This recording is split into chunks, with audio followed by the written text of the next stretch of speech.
секундочку. Вот. Я таки же. Ага. Здравствуйте, Ангелина. Всем привет. Привет. Ага. Всем еще раз доброго вечера и всем спасибо, кто вовремя присоединяется. Добрый вечер всем. Приветики. Давно не слышались, да? Соскучились. Да, соскучились, да. Ну да, мы ж пропустили в пятницу. Выходной у нас был. Вот. Ну что хочу, давайте начнем тогда. У нас 1 минутка, кто присоединится. Несколько человек попросила в записи посмотреть.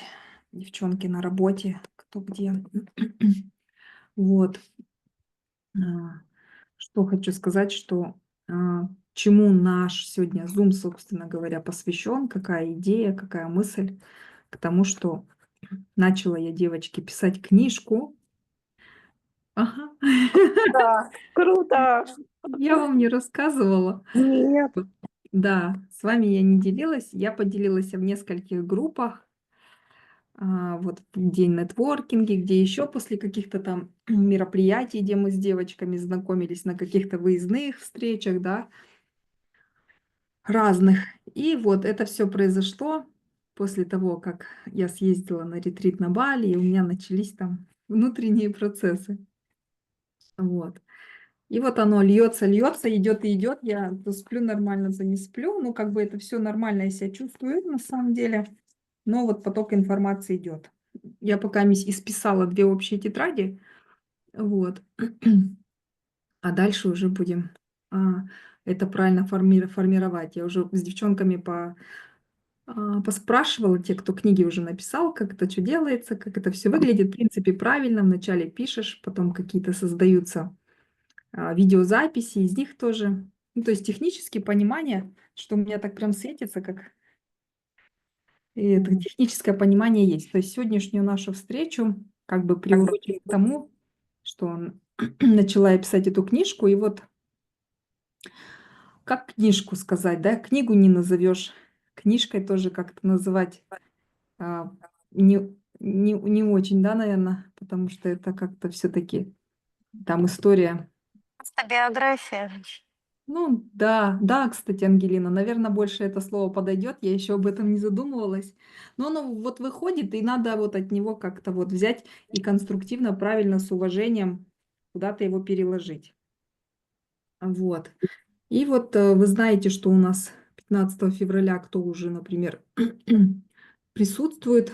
Оля, привет, давно тебя не видела.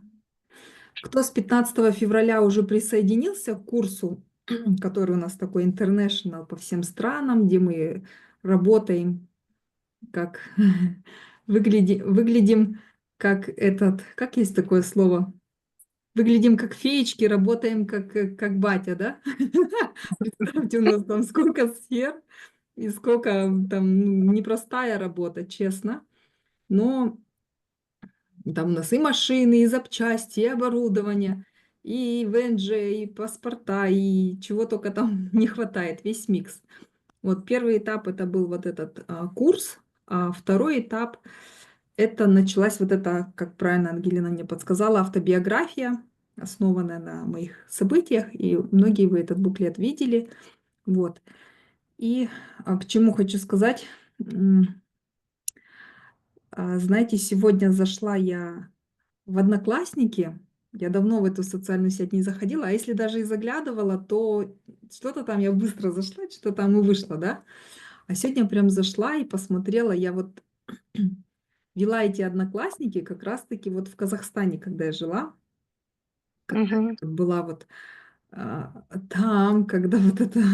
И знаете, мне честно вам скажу, я туда зашла, я посмотрела людей, я посмотрела события, меня потом как начало штормить, у меня такой эмоциональный, короче, какой-то такой перепад.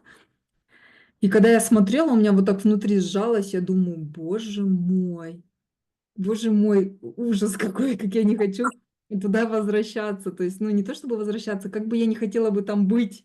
Вообще у меня такое прям вот, и у меня пошло прям какой-то вот, я потом, у меня пропало настроение, я потом что-то какая-то злая ходила, вот кто у нас в рабочей группе есть, да, я там немножко поругалась, короче, потому что, ну, вот это пошел негатив.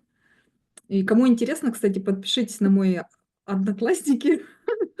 Это обычно принято сейчас рекламировать Инстаграм, но это так для истории. Вот. И на самом деле что, чем хотела поделиться. Я вот сейчас представляю, да, с кем-то из вас мы начали, обучение, начали работать. И я туда даже, чтобы курс опубликовать, вот опубликовать информацию о том, что я делаю, да, у меня такой прям блок, я не могу это сделать, да, то есть мне как будто бы стыдно или неудобно. На самом деле я 3 года, стеснялась опубликовать, что я там в Дубае, я нигде не публиковала, потому что там, откуда я, думают, что Дубай это вообще не существует его, может быть. Ну, вот некоторые так и думают, они говорят: "Ты сумасшедшая, ты выдумала, что ли?" То есть настолько маленький городок, настолько люди вот. Я ужаснулась, когда я зашла сегодня в "Одноклассники". У меня были такие, девчонки, вообще беспонтовые ощущения. И что хочу сказать, и я поставила себя на ваше место, да, вот кто-то, кто из глубинок, совсем из глубинок, таких же, как я, да. И я представляю, насколько сложно делать то, что я вас иногда прошу. Выложить там цены на на На аренду в Дубае, да? $2000. например, да. Я Не представляю, как низкие это деньги. ломает. Да. И даже я сегодня, когда курс опубликовала, я думаю: "Боже мой, там у меня в курсе". И одна женщина мне пишет, на самом деле я с этой женщиной, давно взаимодействовала. Она мне пишет: "Натя, это что, какая-то сетевая компания? Ты в какую-то сетевуху попала?" Я говорю: "Нет, это моя компания". Она такая, короче, я, видишь, чувствую, она прочитала и в обморок там, наверно, упала. Вот. Но это я образно так говорю. Ну, то есть, м, поэтому, находясь вот в глубинке, тяжело. И вот я сейчас сегодня за вас, Наталья, тоже подумала. Такой вот небольшой городок, в котором, я даже была. Я сделала перевод в Western Union, да, $1000. У меня там чуть ли не спросили моё седьмое поколение. Вот в том городке, где Наталья непосредственно живет. Вот Татьяна Это сказала где? В сегодня. Кутаиси у тебя спросили? Да, да. Да. Мгм. Мгм. Я вот когда там снимала, я думаю: "Боже мой". А вот, например, люди, если заработают, да, то это банк Рико. Вот, и получается, то есть такие моменты, поэтому и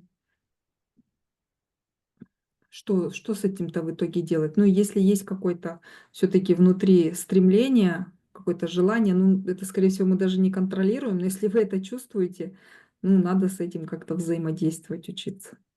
Да, я думаю, это у вас, знаете, М. осознание этого контраста, что вот где вы сейчас и где там, и что вы могли бы там остаться. И могли бы действительно, как говорится, где родился, да. Вот, и поэтому, ну, и могли бы там прожить свою жизнь, как многие делают. Ну да, я, кстати, и подумала, думаю, может быть, вот такой бы вариант, да, то есть у меня сегодня столько мыслей пошло, но на самом деле я, наверное, уже тогда у меня был протест какой-то внутри, Мгм. изначально. Конечно, однозначно был протест. Да, у меня внутри уже тогда мне что-то внутри, я там все меня со всех сторон затыкали, но я изначально уже там. Ну, Надюш, это наоборот, это ты сильная женщина, это ты даже вот с этих глубинок, Конечно. когда люди не могут этого понять, они не могут, Надюш, это осознать, что можно так жить, и ты это все сделала сама, это ты добилась именно сама, это очень большой, я считаю, духовная сила, это очень большое достижение. Ну вот как вы говорите, да, Надюш, слышишь ты меня, да? Да, да, слышу. Просто Вот вы меня близко знаете, Наталья. нет, Вы я просто меня. что хочу сказать, причем Да. тут близко, ты знаешь, М. Надя, что ты представь, в глубинке, да, человек живет, который, вот как ты говоришь, она не могла даже представить, что ты можешь сделать эту компанию. Извините, почему я не включаю камеру, у меня света нету, Надюш, извини. Вот. И ты понимаешь, ты этого добилась сама, и ты это сделала, ты понимаешь, люди живут тем, что они даже психологически не могут это представить. Это для них какая-то сказка, может, это нереальность, вот как ты говоришь, а вот ты наврала или что. Ты, наоборот, сильно духовный человек, что ты этого добилась, и ты этим гордиться должна. Я горжусь, что я знаю, я знакома с тобой, что я с тобой познакомилась, и что рядом Спасибо. со Я- мной да. такой духовно сильный человек.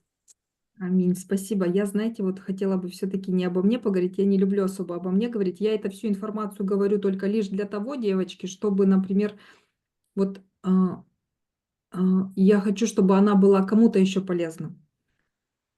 Потому что если бы меня оттуда бы кто-то тянул и мне помогал, блин, я очень благодарный человек, я бы этого человека, ну, была бы очень ему благодарна, и, ну, это была бы большой поддержкой. И я всегда в ком-то искала поддержку, знаете, я вот так вот цеплялась за каждую возможность. Кто мне хоть какую-то показывал поддержку, я прям, ну, какую-то показывал искру, да, как я пошла, с какими вдохновением я пришла там в эту в Oriflame, там была такая тема, да. Я увидела там сквозь туман этот свет, да, потом там, например, разные моменты были. И где только я видела какую-то надежду, я к этому свету, блин, шла. Вот, и поэтому вот всю эту информацию именно хочу поделиться с мыслью о том, чтобы, а, чтобы те, кто еще из нас находится где-то в глубинках, но есть вот этот порыв, и если для кого-то я могу быть надеждой, да, я готова. У меня есть знания, у меня есть информация, есть все для старта. У нас все налажено онлайн. Вот кто девочки уже со мной там несколько лет работают, знают, что большим делом тут является, что не нужно никакого капиталовложения, да, и это не сетевая компания, тоже очень важно. Это просто обычная работа, связанная там с квартирами, с машинами, с товарами из Китая, с документами. Только нужно этому обучиться. Это даже круче знания, чем в университете. В университете тоже сложно как бы учиться иногда, да, но мне универ давался легко, потому что а, параллельно я работала, и как бы там мне было сложнее. А учеба так, я сама закончила, сама диплом написала, я поступила на грант бесплатно, и как бы он у меня шел так, между прочим. Университет, но сдала я его хорошо, у меня там четверки, пятерки, вот так вот. Сама диплом защитила. Вот. И то есть, Надя, а вот вы книгу свою от руки пишете, а не печатаете, да, ну, на компьютере? а тут еще не все. Вот Мгм. сейчас первый вот это, которую часть я напечатала, то, что ну, написала и напечатала вот этот буклетик, да, вот Мгм. это часть одна. Потом я хочу еще одним этапом поделиться и еще одним этапом. И потом, когда это все вот так до кучи будет, надо грамотного человека, который мне поможет все это запаковать и правильно сделать. Вот, то есть я к тому делюсь этой информацией, чтобы кто-то, если увидел а, для себя возможностью именно вот присоединиться и обучиться и работать вместе с нами, я даже никогда не говорю, что это моя компания, я говорю, это наша компания, потому что а, мы сделали ее вместе. Вот кто с девочками присоединился сразу давным-давно, в какое там направление не шли, мы все делали вместе. То есть у нас каждый в компании босс. Вот, там у кого-то так видение, у кого-то так. Потом мы все поговорили, все это в одно слепили. Вот, тут кто-то меня так смс-ками сильно закидывает, я прям не знаю, что произошло. По делу, видимо, только много. Поэтому вот кто будет в записи слушать, или кто из вас сейчас слушает и считает нужным поделиться буклетом, да, с какими-то девочками, кому нужна эта возможность, или кто считает нужным поделиться этой записью, отправляйте. Отправляйте, а там мы уже посмотрим, потому что, знаете, есть еще такие моменты, некоторые люди реагируют не на то, что сейчас, не на то, что было, а на то, что сейчас. И мне даже несколько человек открыто говорят: да ты вообще так нифига не делаешь, смотришь на тебя, ты там катаешься везде, так легко все это, просто как-то на легкость перевожу. Ну, как бы я ж там, никто же в интернете не рассказывает в своих соцсетях, что там происходит внутри, когда иногда перелеты там очень мне сложно даются, когда у меня там разное бывает, девочки, такое, что даже я еще пока не готова некоторые рассказать. Вот, и то есть несколько человек мне говорят, типа, ну, прям текстом: "Ты нифига не делаешь, так вот кайфово летаешь".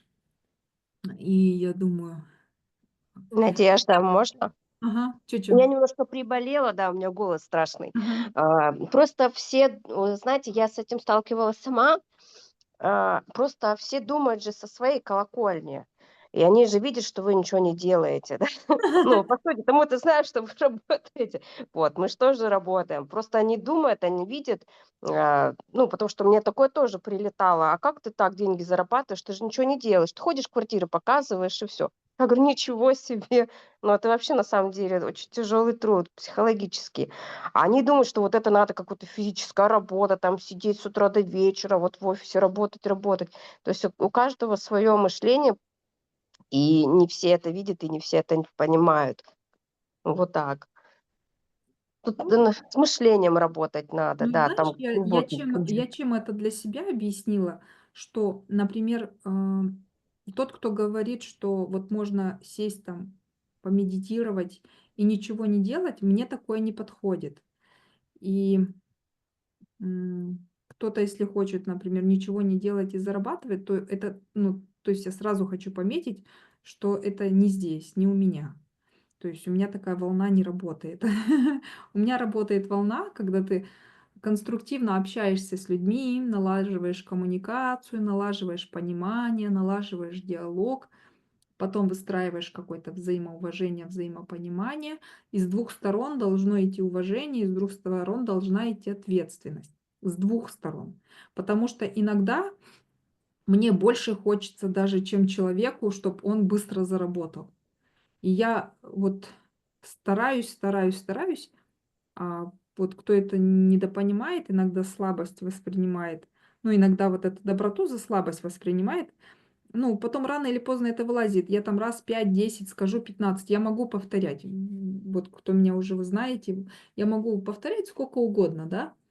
Мне не сложно, но просто в силу уважения группы, если мы когда идем обучаемся в группе, да, из уважения к группе я не могу только для одного человека м, других как бы тормозить, да, в знаниях. Ну, окей, двум-трем еще, может, это будет полезно, но у нас же есть определенный план, по которому мы идем, и этот. Вот, поэтому вот к чему наша сегодняшняя встреча. Я тут, конечно, некоторые моменты выделила, которыми я хотела бы поделиться, да, но они такие ужасные, я даже не знаю, с чего начинать, и надо ли не надо, вот, или это самое. Вот что касаемо, например, с какими вот я сталкивалась сложностями, если начать с самого начала там в детстве, да, то у меня абсолютно как бы такая нестандартная ситуация.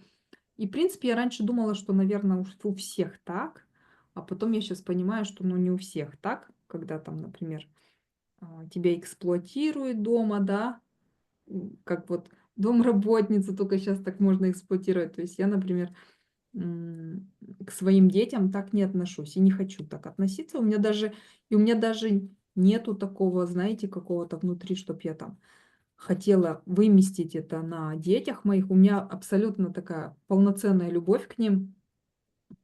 Причем я думаю, что потому что меня где-то недолюбили, да, меня точно недолюбили, и я их прям заливаю вот этим всем своей любовью, вниманием. Я их не балую, они мне не балованные, вот.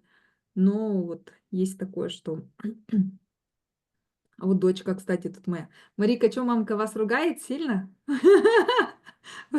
Так, Нет, в смысле вообще нет? нет. Да ругаю же, что ты. Нет, Вот. Она меня она везде ругает. хорошая. Ну, конечно, да. Это Да. Но суть в том, что например, мы дружим, да. Мне вот этого очень не хватало, мне не с кем было дружить. Вот, например, со мной одноклассники особо не хотели дружить, потому что, ну, у меня такая семейка Адамс, да, и как бы там боялись со мной дружить, наверное. Ну, как бы конструктивно было лучше от меня держаться подальше, потому что там, этот отчим, он, немножко у него до свидания, конечно же, на фоне алкоголя и всяких там непонятных препаратов, да. Вот. У матери моей, у нее постоянно приступы ревности по отношению к тому, что там отчим может на меня позариться, да. Плюс, например, очень такое, ну, потребительское отношение, так вот, как это правильно даже выразиться. То есть, ну, материнской любви я не чувствовала. И так тяжело было долго это принять. Я много с людьми, с кем работала, с разными практиками. Мне там говорили: признавай, падай в ноги, отправляй деньги. Я делала так, блин, не работает. Потом что-то еще я там проходила разные. Я столько прошла много учителей потом, да, как-то училась с этим работать. Но потом я проще поняла, что я вообще для этого человека чужой человек. Ну, я для нее чужой. Ну, что я, ребенок, могу сделать, если я для нее чужда? Что? Я даже объятия, например, к ней вот боюсь, ну, боялась, да, потому что, ну, как бы для меня это дико. Ну, если я к человеку взрослому стремлюсь, и он меня отвергает, ну, А это брата, сестры у вас нет? у меня сводная сестра, то есть от вот отчима и от матери этой. Ага. Вот, да. Ей тоже доставалось, но ей доставалось меньше, Ну, но потому тоже что она родная. Мгм. она тоже На там здоровье. попадала под все раздачи. А с ней вы не дружили в детстве, с сестрой с этой? Нам приходилось в некоторых сложных ситуациях нам приходилось объединяться. Вот, Держать но оборону. да, но такой душевной сестринской любви у нас не сложилось. Там все в детстве дерутся. У меня вот Марийка с Захаром тоже там дерутся, спорят, но они любят друг друга. Ну, как-то Мгм. у них вот поругались там, помирились, что то нашли какой-то компромисс. Вот, а у нас вот базикли, вот это, ну, то есть базово у нас, не было этой искры. Вот. Вот приходилось вместе жить. Вот. Вот. Понятно. Вот так вот. Поэтому то, что там избивал нас он, вместе нам приходилось, там, например, то, что по дому там все нам надо было делать. А, Это огород, этот, сарай, вот это все, вот эта уборка. Это все вот прям вот я иногда смотрю, вот там вот, знаете, показывают. Сейчас я немножко же так мир немножко вижу наглядно, где эксплуатируют, индусов, пакистанцев, африканцев. Ну, вот Мгм. что-то из этой серии, знаете. Как бы это бы печально не звучало бы. Там раз только огород полили, идите заметайте. Пойдем заметаем целую плантацию. Только замели, зашли, давайте тут убирайте. Только зашли. И вот так падаешь. Еще и успевали же в школу ходить. Вот. Вот. Потом что? Поэтому, например, то, что на буклете написано, там написано, в это в глубину можно уходить. Я думаю, что это уже кому будет интересно в книге почитает. Если, например, сейчас есть у кого-то вопросы, мы можем на фоне этого построить нашу сегодняшнюю встречу. Вот. Я прям вот открыта. Можете. Ну, я, Надюш, что тебе хочу сказать. А, Да, меня, может, у меня отчима не был отец, он меня любил, в 12 лет он у меня умер, но от матери я тоже, ну, сказать, что я не говорю, что меня там, ну, заставляли что-то делать, мы жили в квартире, мы жили в городе, тем более, пока мой отец был жив, он был художником, оформителем всего города, когда при коммунистах зарплата была 120, он получал 600 рублей, понимаешь? Мы жили в достатке, но когда только отец умер, ну и до этого тоже я от матери вот такого вот сказать, что обняла, поцеловала, у меня тоже этого не было, хотя у меня нету ни сестры, ни брата. Но это, наверное, люди такие, они сами по себе. Мне тоже, как и ты, было сначала это трудно воспринять, потом, ты знаешь, в трудной ситуации она тоже отвернулась. Я просто поняла, что я была дойной коровой для нее и просто отпустила эту ситуацию с плеч, потому что чем носить эту тяжесть на плечах, я просто поняла со временем, конечно, это не сразу мне далось. Вот. Ну, конечно, советы там подруг, разговоры с людьми, которые более знают психологию. Я тоже когда-то изучала психологию, это для меня был очень интересный вопрос. Ну и как-то сама дошла до того, что лучше этот груз выпустить, спустить с этих плеч. Ну, оно было так, как оно и было, и жизнь продолжается, и нужно идти дальше без этого груза. Да, вот и на самом деле, наверное, такой, знаете, клуб анонимных алкоголиков же бывает, да? Да, да. И надо такой клуб какой-то заводить, где, если вот, например, люди с такими проблемами есть, если ты делишься, оно как-то переносится легче. А когда ты вокруг смотришь, что там, как родители детей любят, ла-ла-ла со Да. всех сторон, да, ты, блин, думаешь, я один такой, наверное, какой-то вообще не какой-то, да, и ты начинаешь, блин, вообще. А ты Ну да, знаешь, кто думает, что дело в тебе, что в тебе что-то не так. Ага, вот, а оказывается, потом я стала, когда немножко вот с людьми делиться, кто больше, чтобы меня, ну, с кем уже заходила так близкие отношения, контакта, да, я часто и густо стала встречать, что такое встречается. И знаете, часто, причем не редкость, это не дикость, это какие-то отголоски. Повезло тем людям, у которого этого не было, но тоже не факт, да, там как посмотреть, есть и другие моменты. Но это какие-то отголоски вот этого вот Советского Союза, что там тоже им говорили, там всякие у них свои программы в голове, да, и они, видимо, чикали в какой-то момент и срабатывали по-другому, не в Конечно, конструктив. установки, рамки какие-то Мгм. жесткие. Конечно, кто-то что то кому-то должен, обязан вечно. М. да, да, я с вами согласна, я постоянно была обязана. Я в 19 лет училась в России, но я уже старалась заниматься каким-то маленьким бизнесом, чтобы ей прислать сюда деньги. Я всю жизнь почему-то считала, что я обязана. Ну И да, когда это вот вот у у нас меня такое как бы было, наверное, ну, как-то вот им вложили тому поколению, а на нас это отразилось. Не на всех, но на какой-то части женщин. Ну, я по поводу мужчин не скажу, но с женщинами я в основном этим делилась. Да, да, вот есть такой момент, что типа ты А ты должна знаешь, я, Надюш, вырастить. тоже об этом думала. Вот не Ага. то, что анонимный там сделать клуб, но вот в той ситуации. Не, серьезно, кроме шуток, Да-да. у меня была, правда, про такая мысль, что вот сделать просто клуб или что-то вот для таких людей, даже вот как я, вот то, что у меня там с бизнесом получилось, то, что я пережила. И вот в тот момент, когда мне было, правда, очень плохо, и я чуть ли не думала даже руки на себя наложить, вот в тот момент, правда, вот людям нужно общаться, нужно, чтобы кто-то, понимаешь, объяснял, ну, хотя бы поговорить, хотя бы Мгм. вылить душу, и этот груз потом уходит. Я согласна с тобой. Вот какой-то надо, ну, знаете, вчера Что-то или нужно, позавчера, да, я согласна, да, это если будет мы вот хорошая мысль. в это дело зайдем, мы это можем сделать, да, на будущее. А вообще, чтобы чуть-чуть такое более быстрое и конструктивное, я на днях столкнулась с такой классной видосиком. Я подругам отправила это, там написано, а, ой, девочки, это вам надо увидеть. Там, короче, написано, типа, через время одна девушка пишет другой, что в тот день ей было плохо, а она ей не ответила. А девушка просто ей написала: "Привет, как дела? Что делаешь?" А та просто прочитала и не ответила.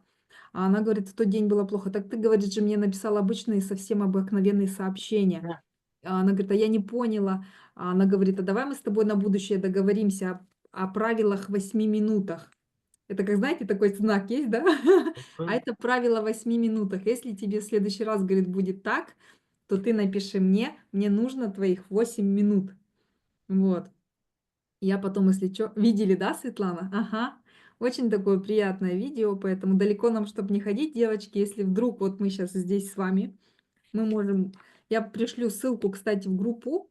Добавляйтесь, мы там будем на определенном контакте с вами. Если вдруг кому-то из вас нужна будет какая-то вот Эти А, 8 минут, да? поддержка. Пишите: "Привет, мне нужно твоих 8 минут". Хотите М. мне пишите, хотите Наталье пишите, Татьяна кому-то, Татьяне пишите. Вот, потому что, ну, вот, эти 8 минут Почему нет, да? Мы можем эту взять себе на заметочку и использовать. Пусть будет в нашем таком арсенале. Вот, и еще так получалось, что ладно, там у меня не сложилось это, да, а, дома.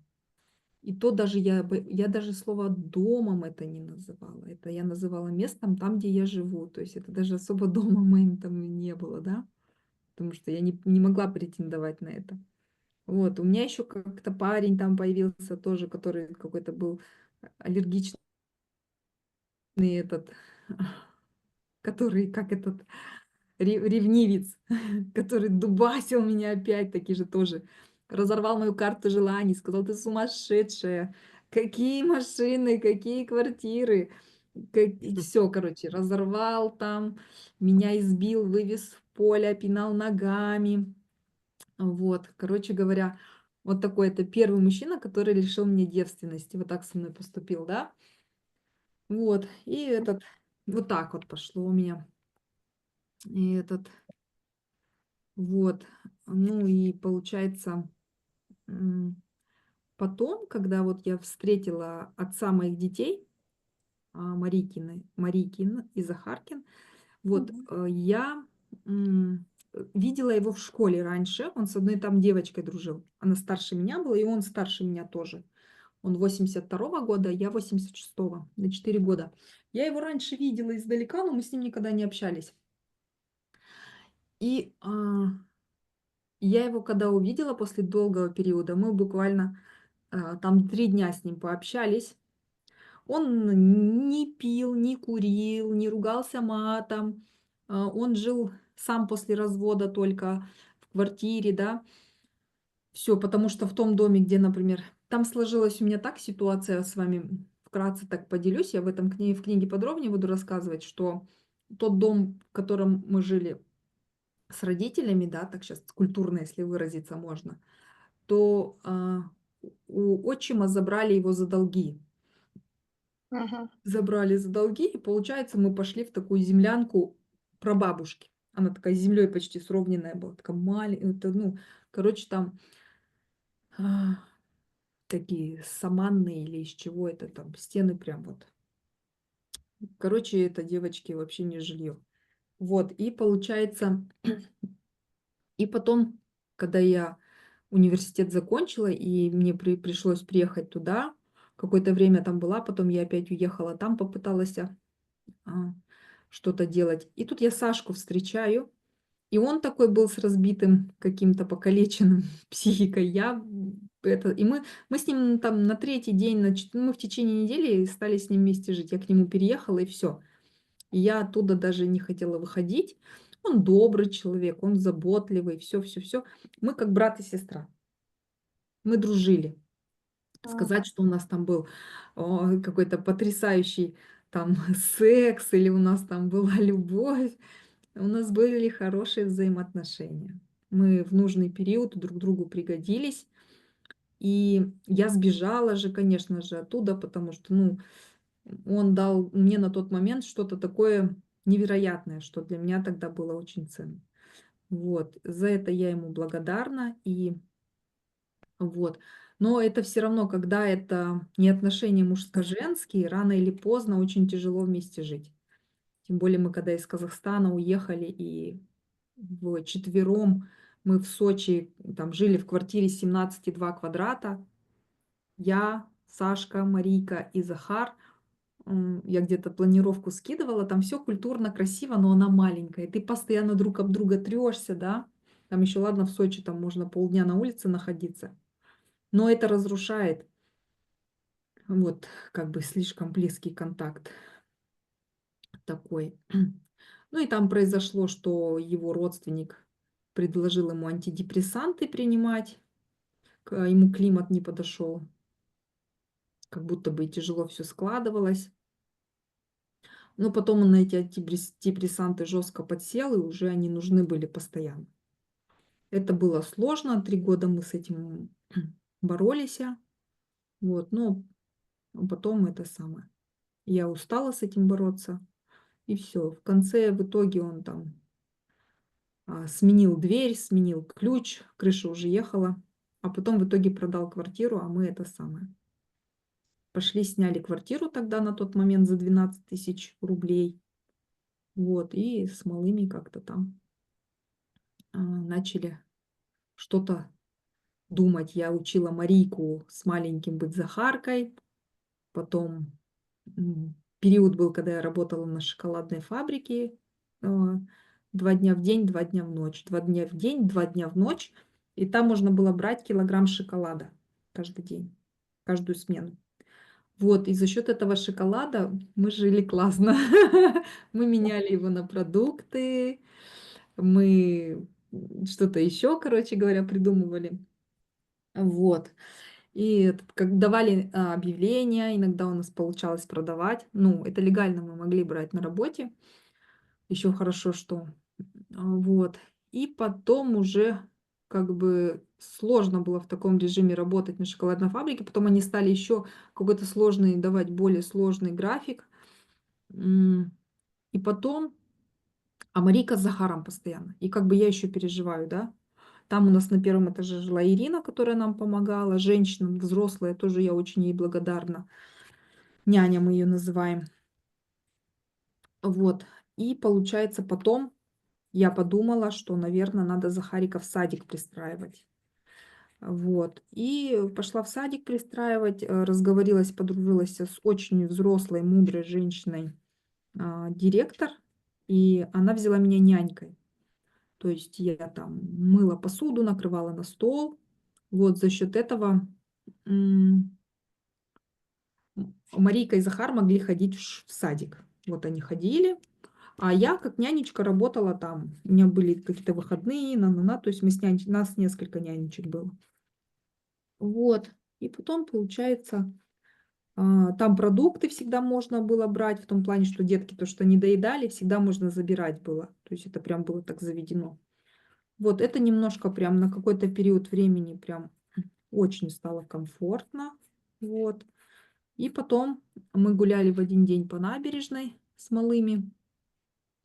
И семья болгар приехала в Сочи на порт поставить яхту питерского миллионера. А, Они обслуживали эту яхту. А сами они поставили яхту, а сами гуляли. И Марийка моя же такая ля-ля-ля-ля-ля, болтушечка. А, Ага. Светлана, знаете, честно, мне не сложно, просто мне это так вспоминается, как-то оно идет, идет. На самом деле, например, если к этому я начну относиться с эмоциями, но уже все эмоции там прожиты. Я уже столько с ними работала, я уже столько их отрабатывала, что я уже от них, если честно сказать, я уже от них устала, и я их воспринимаю вообще как историю другого человека. Но так как я раньше никогда никому об этом не рассказывала, да, то я хочу, чтобы люди это знали. Ну, потому что я уже к этому отношусь. Мне не стыдно, мне не страшно. М, И кто-то, может быть, кто-то а, смотрит на меня какими-то другими глазами. Я не хочу, чтобы они на меня смотрели глазами, что там типа как бы на голову муж упала или повезло. И вообще даже не везло девочки. После того, когда нас очень жестко прокляла моя мамка вместе с моими детьми, она сказала: да вы катитесь, да вы горите, да я вас там всех ла-ла-ла-ла. У меня такое началось, я вообще не знала, как... Ну, у меня так и было, но потом вообще такое началось, у меня ни в какой сфере ничего не складывалось. Вот так вот все, вот так вот, вот так. И до кого ты не ходи, что не делай, оно ничего не помогает. Нужного мастера тоже Бог мне дал не сразу. Вот чтобы эту фигню проработать, тоже не знаю почему, но, видимо, почему-то мне не сразу нужные люди пришли, которые мне помогли разобраться, кто энергетически в этом разбирается, как с этим конструктивно взаимодействовать, да. То есть я еще много неправильных действий делала, когда еще усугубляла в том плане, что вот. И получается, то есть мне несложно делиться уже сейчас, и поэтому вот оно идет и идет, эта информация. Вот, и вот я что хотела сказать, когда с этими болгарами Марийка на пляже познакомилась, ну, на набережной, а я потом там была Росица, ее зовут Попас, ее муж Михаэль, и они все, вся семья болгарская, они все моряки, то есть, ну, вот это стюарды, ну, кто работает на этих, на кораблях, ну, на яхтах, на кораблях. Они все отучены на это в Болгарии, и они вот, вся семья по всему миру с разными сопровождают. Вот, и в один момент она говорит, вот у нас все разговаривают на болгарском, а у нас вот этот приедет собственник яхты, и он и все его друзья и семья разговаривают на русском. Приходи, будешь нам помогать. И я говорю, хорошо. А мы так сдружились и как-то друг друга на кривом болгарском понимали. Вот, Ты и знаешь там болгарский? я знала его тогда, когда мы балакали с ними, да. Молодец. Я 6 языков знаю так. М. Нет, Вот. я просто болгарка, но я вообще не понимаю по-болгарски вообще ничего, кроме плохого слова одного знаю А, только. не, я знаю, ну так, в меру нормальности, особенно когда с ними постоянно общаешься. Вот. Мгм. У них итальянец был повар, а эти русские приехали, просили а, геркулесовую кашу, дети маленькие просили. Я еще там и кашу готовила на этой яхте. Вот, и тогда они мне так хорошо заплатили, я помню, как сейчас. Это было ну, да тогда это было 50 тысяч рублей. М. И я такая думаю, блин, люди даже такие деньги могут зарабатывать. Тогда у меня немножко стала какая-то такая цепочка вырабатываться, да, что как не нянечкой можно там 3 600 рублей получать или М. 6 700, да, а 50. И я же тот же самый человек, но выполняя другие действия. То есть я, значит, как бы могу, да, просто нужно с нужными людьми познакомиться, законнектиться. И это, видимо, как-то у меня в голове так легло, что нужно с нужными людьми, с другими какими-то коммуницировать из другой среды. И до сих пор я всегда стараюсь себя в какие-то среды помещать, ну, целенаправленно. Вот.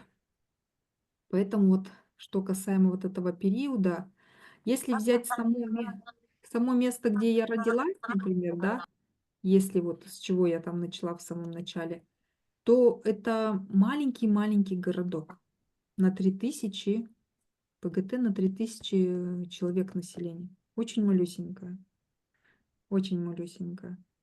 Вот. И вообще, сейчас благодаря интернету можно зайти в любую глубинку, да. Света, вы тоже, да, из глубинки? Не знала я. И поэтому видите, как мы друг друга понимаем в некоторых местах.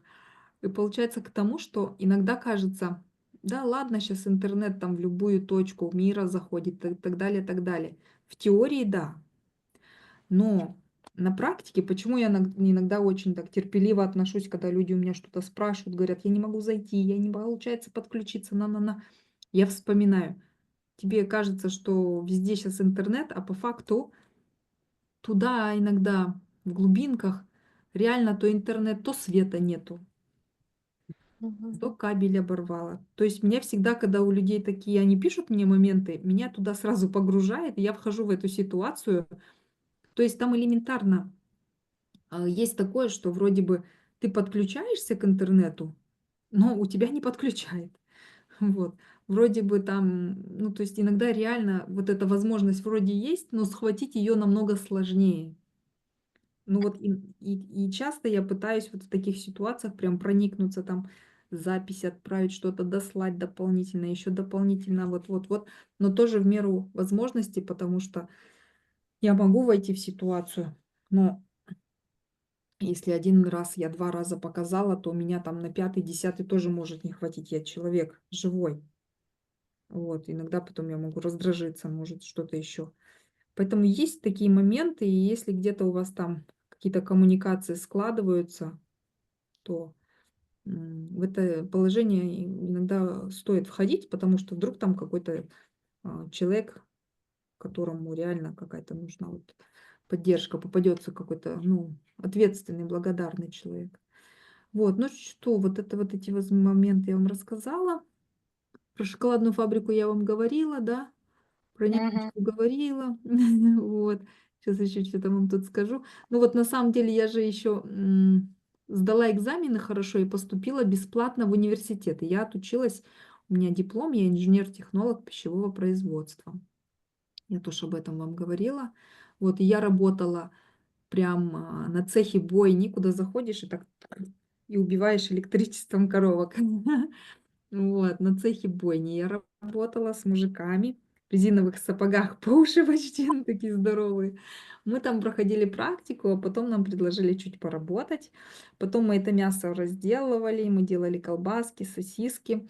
Там нас тетки взрослые научили воровать колбасу. Вот. Да. Ну, тетки такие полные были, да, и они вот складывали, вам покажу, они вот складывали вот сюда вот так вот. Сюда. И Да, вот что сюда. незаметно, что это такое, И да-да-да. сюда, да, под живот, короче. Ну, они такие пухляшки были, они там уже по много лет работали. А мы с Надькой такие вдвоем, у меня подружайка была, мы такие худые дрыщи. И они нам говорят, короче, прячьте колбасу. Так нас инструктировали. Вот. Но это все там делали. Вот это тоже был такой важный момент технический, потому что колбаска выручала. Вот. А потом завод «Биохим», такой очень классный завод, таких 2 в мире. Он только открылся в Казахстане. И пошла я туда практику проходить, когда последний год диплома защищала. Вот. И там было производство комплексное клейковина, мука, клейковина, то есть зерна же в Казахстане много, мука, клейковина, потом эта клейковина, то, что от нее жмых оставался, оно бродило, вырабатывался газ. В лаборатории делала я анализы. Кстати, сегодня Женю встретила, этого парня, он такая невеста у него красивая. Мы с Женей были в лаборатории, молодой такой парень тоже, но он на тот момент уже был очень опытный технолог. И потом это газ. Этот газ использовался как присадка для самолетов, топлива. И потом на выходе была борда. Она шла жидкая, потом она сушилась под температурой определенной. Это все процессы мы контролировали. Потом она делалась в такую твердую штуку. И там 3 километра от завода был свинокомплекс. Туда это еда, ну, корм был для вот этого Ну, свинокомплекса. жмых вот этот, который Да, остался. он вот так прессовался в такие шарички. Мгм. Вот, и получается, а, а, вот эта работа на биохимии тоже была таким у меня опытом по специальности, да. Вот. А И учились вы где, Надежда? Учились? Шукан-Валихановский университет имени Шукана-Валиханова, город Кокшетау в Как Казахстане. читал, да, знаю Мгм. такой. Как ш Кокшетау. И там именно сельхозка, она, там Валихановского много, там и педагогов готовят, и их в городе, по-моему, 5 юристы, педагоги, что то еще, а мы такие вот сельхозники, это отдельное оно было. А, Васи Васильевский район, по-моему, там он с краю города был. Ну вот. В университете тоже там много чего интересного было. Но я сильно, например, жизнь университета не воспринимала, потому что, я уже параллельно работала тогда в компании Oriflame. Я оттуда продавала каким-то что то женщинам. Ну, вот девчонки у меня в основном в университете не брали, поэтому как бы, ну, иногда покупали. В основном мне где-то приходилось в каких-то магазинах, каких-то торговых центрах, где-то находить женщин, которым нужны были там всякие штучки, помадки. То есть если вы в "Одноклассниках" посмотрите, там 100 лет назад, потом, э, там есть даже, как я достигла там звания, и мне вручали там премию, короче говоря. Вот, это тоже период такой был. Бриллиантовый кулон получала, Надежда? Нет, и не золотой, просто, Золотой. ну, просто директор. Нет, Просто директор. я тоже был один Ага, период в этом, в "Орифлейме", и мне ага, даже, ну, это называется бриллиант. Там сердечко, и ага, внутри, значит, ну, видно, цирконий был, ну, называлось, что мгм, бриллиантовый, ага. значит, там, какой-то там, не помню я, ну, значит, этот приз мне Мгм. выдавали в "Орифлейме". Я тоже была Да. там, Надежда. Там я не дошла до ну, это они считали большой уровень, но, короче, вот, было такой тоже период. Это и поэтому университет мне как-то легко давался, потому что там какие-то детские мне казались вопросы после моего жизненного периода. Мне, наоборот, было прикольно, мне какую-то денежку в Oriflame получалось зарабатывать. Общагу универ мне оплачивал. Мне надо было только на продукты и на одежду себе. И много очень, помню, уходило на эти, на тетради, на буклеты, на вот эти форматы огромные, бумажные, вот эти мы постоянно чертили. Так как технологи, мы постоянно чертили. У нас в общаге такие столы большие стояли, и я вот постоянно много чего чертила. Мне это нравилось. Но вот эти бумаги, они были капец какие дорогие, я помню. Ну, а сейчас я смотрю, они там стоят, я думаю, боже, раньше для меня это космическая такая деньга была. Вот. А сейчас, ну, как бы обычная цена. Вот. Ватман, да, да, ватман. Такие еще в такой бум скручивали мы штуку. Да, Вот. в цепочку. Да, как тубус. Да, Тубус. да, тубус. Тубус ложишь этот ватман. Да. И этот. Вот этот период я вам рассказала. Т-т-т. Это рассказала. Слышно меня? Здравствуйте. Да, здравствуйте, Елена. Ага. Я хотела Да, спросить, слышно. расскажите, пожалуйста, Слышно, очень слышно. давно хотела задать вам вопрос. Ваш А, подход вообще в недвижимость в Сочи, как это Давайте. случилось? А Как вы... вот я сейчас как раз, да, к Да, этому и так пойду. это жду, Да. прям вообще Сейчас, обязательно расскажите. да. Я сейчас с вами еще одной болью поделюсь, которую я хотела бы, да, отметить. Вы знаете, когда был выпускной, я до сих пор меня это вот так вот... Почему я так люблю платья? Вы же видите, я часто в платьях, да? Мгм. Я их люблю, я просто вот, ну, не знаю, обожаю. А, Может быть, это где-то вылезло в генах, ам, но когда у меня был в школе выпускной, я помню, мамка мне дала такой ужасный костюм. Вот она самый страшный костюм, наверное, выбрала и сказала: "Нет, ты пойдешь в этом". Все девочки, короче, в платьях, все такие принцессы, да.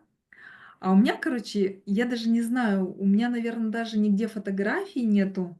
А может быть, если в интернете, в "Одноклассниках" покопаться, может быть, можно и найти. Я еще сама не видела, но это был такой бежевый цвет, мокрушный, беспонтовый, вообще мне не к лицу вообще. Такой цвет бежевый, такой, короче, и серые такие полоски. Вот с такой серой полоской, как вот эти вот, которые сидят в Как фильмах за но решеткой. Да. как И заключенные. ага, вот такие штаны, брюки и такая вот эта штука. И, короче, она мне еще говорит: "Ты, ну, как бы", она всегда мне вот так подстригала, вот так очень коротко, и вот такую челку. И и говорила, что когда потом я волосы отрастила, она мне говорит: "Ты такая страшная", говорит, "с этими длинными волосами. Ты, ну, просто ужасная. У тебя так нос торчит, у тебя такой ну, тебе так было", ну, она не говорит: "Было красиво". "Вот так, когда я тебя, говорит, подстригала, это нормальная прическа, а сейчас ты на кого похожа? Ну, как ведьма". Ну, такие всякие слова. А Я потому же что это ваша сильная сторона, у вас а шикарные я же вижу, что мне нравится с волосами длинными, да, волосы. ну и мне все равно уже, даже хоть бы кто бы мне там чё ни говорил, я просто смотрю на эту фотографию, когда девочки у меня, ну, нос как бы немножко, ну, сейчас у меня он чуть-чуть сформировался, ну, как-то вот с возрастом. А помоложе я когда была, он у меня прям горбинка сильная была, и еще челка, вот так представьте, и этот ужасный костюм. Я себя чувствовала самой страшной вообще, ужасной. И мне вот этот отпечаток отложился, и я думаю: "Ну почему ж мне надо было, блин, так страшно нарядить вот на этот выпускной, такой чудесный праздник?" А потом, одно время, когда уже после школы, я когда видела вот эти выпускные балы, вот эти шикарные девчонки в платьях, да, и я всегда вот, как бы думала: "Ёлки-палки, как классно в таком барбишном классном платье побыть". Вот, а потом чуть-чуть попозже, когда у меня уже даже не было возможности, но я брала в секонд-хенде себе огромные платья, и я их одевала и носила. Иногда не огромные, но такие в меру чуть-чуть не вписывающиеся, но они были такие кукольные, знаете, такие они были не повседневные немножко. Ну вот я ходила. Вот. И вот оттуда, наверное, нет, не оттуда, просто у меня изначально как бы такая есть, мне вообще нравится в платье. Мне в нем комфортно. И мне вот этот вот моментик. Вот, а если, например, вот это вот все такое основное, о чем можно было бы рассказать, да, я думаю, что кому-то это будет интересно. Самое главное, чтобы я хотела бы, чтобы девчонки извлекли для себя, что у каждого все равно есть свои тоже ужасные ситуации, но тут микс прям такой, девочки, что, блин, и я думаю, вообще иногда так смотрю и думаю, м, может, ну, как будто бы это не я, знаете. Вот, и получается, такой момент был, а, вот когда в Сочи мы с малыми в итоге туда-сюда поскитались, а вот это вот после Болгар, когда вот этот момент щелкнул, после вот этой яхты, Мгм. я такая смотрю, думаю, блин, что-то надо делать. Вот прям взять в свои руки и мозг врубить. Много таких вот в голове что-то варилось, я ничего не понимала. А потом смотрю, ребята ходят такие в пиджаках, да, там ребята красивые. Что-то, что-то. И как-то у меня такое сложилось впечатление, что вот туда же не надо вкладывать деньги, но оттуда можно заработать. Видно, что хорошие деньги люди могут заработать.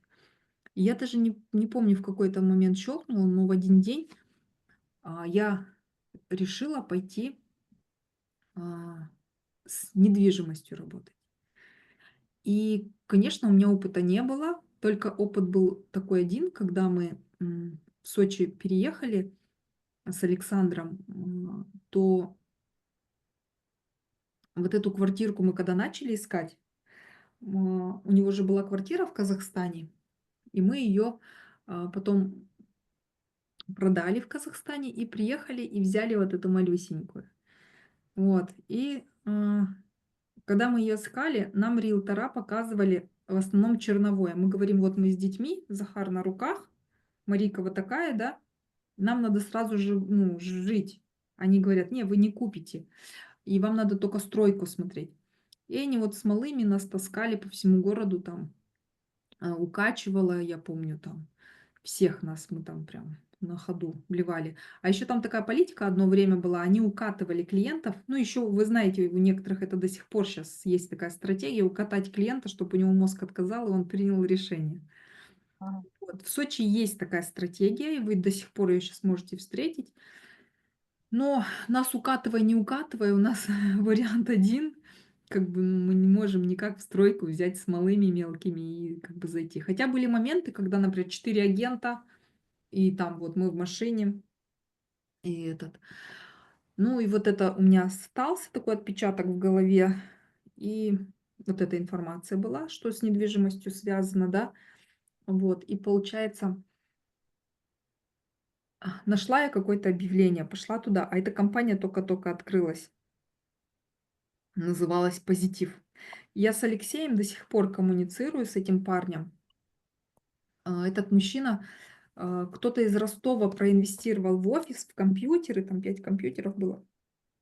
То есть моя ошибка была, что я пошла в компанию, которая только образовалась. Но я была, ну, она только-только вот сегодня ее открыли, и завтра там агентов набирают. И ни клиентов, ни знаний, ничего, все сами как-то добывали. Что-то я там проколбасилась несколько месяцев, но я чувствую, что что-то не то. И потом я думаю, наберусь-ка я смелости и пойду, наверное, в какую-то крупную компанию, просто вот, ну, пойду в крупную. И сейчас скажу вам, как это было. За пару дней до этого я в Сочи, в городе, познакомилась с парнем. Евгений его зовут. И он риэлторюга такой прожженный. И я думаю, вот, короче, Бог меня свел. И он мне говорит, смотри, вот эта компания то, там, ты про все компании быстренько мне рассказал, то есть выжимку такую дал. И говорит, вот иди туда, там и учат, там и клиенты есть, там и то, и все. Вот, и направил меня в компанию. Сейчас уже имя не буду вам говорить, этой компании уже нету, но они там учили. Вот, они научили, действительно, у меня пошли там первые сделки. Вот. И Марика Захаром была, Марика Захара из садика забирала. Нельзя было то, что она несовершеннолетняя, но мы с директором договорились. Мама, А, а еще у Зохи футбол был тогда. ну Он же да. на футбол ходил. Ну, и чё? Что ты его водила? Он М, сам потом на автобусе Тоже ездил. водила, да. Ну, иногда тоже собирала там его вроде бы, я не помню. Но потом То из есть, Захара, по-моему, ему было 5 лет, мы его научили самого ездить на автобусе, потому что Марийка была, это самое, не железная, чтобы его еще и на футбол таскать. И мы его в 5 лет научили, поэтому они сейчас у меня, например, у меня многие мои взрослые знакомые удивляются, как они у меня из одной точки Дубая могут в Абу-Даби сами уехать, как они у меня могут. Это те дети, которые вам визу в Америку знают, как выписать. И как купить билеты и вернуться назад. И больше, чем взрослые люди иногда. Вот, поэтому у них хорошо ориентируются они в пространстве городов. Есть такой момент. Да, вот. На футбол мы его еще повели. Ну, там бесплатно был футбол городской, да. Кстати, эти фотографии тоже там есть где-то в Инстаграме. Ой, не в Инстаграме, в Одноклассниках. Вот, и потом вот с недвижимостью оно пошло. Много с кем мы сейчас с вами работаем, с кем я вас хочу по Сочи познакомить. Юля Калиденко, очень опытный агент, взрослая женщина. Потом, ну вот в основном Юля, но еще там есть люди, сейчас я быстро их что-то не вспомню. Вот, и пошли у нас сделочка за сделочкой, за сделочкой. Потом наступил такой этап, что Сочи перестали брать. И мы стали продавать все, что угодно. Это Краснодар, это там, потом Крым. Потом как-то рынок очень так сильно стоял. И я сижу в один день и такая думаю, как эта мысль даже мне пришла, я не помню. Ну, по Крыму, если кого-то я вас знакомила с Александром Тишкиным, мы тогда по Крыму с ним взаимодействовали. Я ему сижу и говорю, наверное, я заберу малых и в Дубае уеду. Он говорит: "То это как?" Я говорю: "А что?" Говорю: "У меня в Казахстане дома нету, в России дома нету. Я ничем не привязана. Мы с квартиры на квартиру ходим. Мы там сменили сколько этих квартир, я не знаю". И потом, когда вот, ихний отец продал квартиру, забрал деньги и уехал, мы вообще с вещами с этими замучились таскаться. И и я такая: "Ну, надо, наверное, в Дубай уезжать". Он так на А меня. почему именно Дубай? Я вам скажу, тогда очень активно я стала пользоваться Инстаграмом. Я до этого стеснялась выкладывать вообще где-то что-то, вообще там про Сочи или еще что-то, да, про Дубай я еще там 3 года не выкладывала. А, Но как-то тогда Инстаграм был у меня давно открыт, но я им не пользовалась. И потом, когда я туда заходила в него, а, мне писали всякие какие-то там парни из Абугра, да. Ну, и я такая думаю, блин, а как вот... И на меня так классно реагирует. То есть вот для мужчин из Арабских Эмиратов я была какая-то максимально такая привлекательная женщина, да, ну, типаж. И я с ними переписывалась. Я вот оттуда и английский начала учить. То есть я переписывалась в Инстаграме много. Если вы посмотрите, у меня там в основном в Инстаграме большое количество англоязычных мужчин разных. Вот, и я не знаю, это то же самое, что с "Фейсбуком". На "Фейсбук" заходишь, непонятно откуда тебе мужики всякие пишут, да, между нами так девочками выразимся. Вот они откуда там они берутся, я не знаю. И я думаю, что у всех так, потому что я с кем разговаривала, мне все дают обратную такую связь, что в "Фейсбуке" там какие-то турки, какие-то арабы, какие-то непонятные вот. И это самое. Я такая подумала, думаю, если я там, для людей так вот, для аудитории выгляжу, что я там, ну, какой-то такой а, персонаж, а это я уже тогда уже начинала анализировать, потому что, знаете, в Китае есть аниме. И мы когда по Сочи гуляли, китайцы группы когда ходили, эти китайцы всегда просили себя с Марийкой сфотографироваться. Она потому что на эту их анимешку похожа. В странах свои какие-то предпочтения. И вот, и поэтому я еще смотрела в тот момент, многие стали туда ездить, в Эмираты, многие стали с недвижимостью работать. И, кстати, я с вами на минуточку уже тогда хотела продавать Эмираты, но и у меня клиенты интересовались тоже. И я написала там одной агент, которая из Сочи уехала туда работать в Эмираты, второй. Я говорю, пришлите мне там буклеты или пришлите мне там фотографии или чего. Им всем некогда. Никто не мог полноценно не скинуть ни фото.